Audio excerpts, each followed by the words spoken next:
تو لوگوں نے نہ بخشنے والوں نے اللہ کو بھی نہیں بخشا ہے۔ دوستو،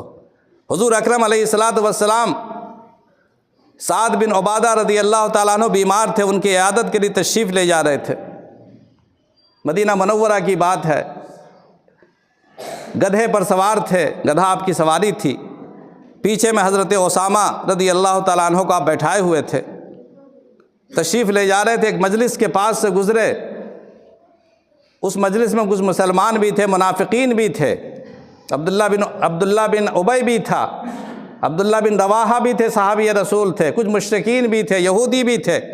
حضور اکرم علیہ الصلاۃ والسلام نے سلام، تو آپ جو گدھے سے چل رہے تھے، گدھے میں دھول اڑ رہی تھی، چونکہ کچی سڑکیں تھیں، وہ دھول کچھ ان لوگوں کو بھی ملی، ان لوگوں نے برا سمجھا، اپنا ایسے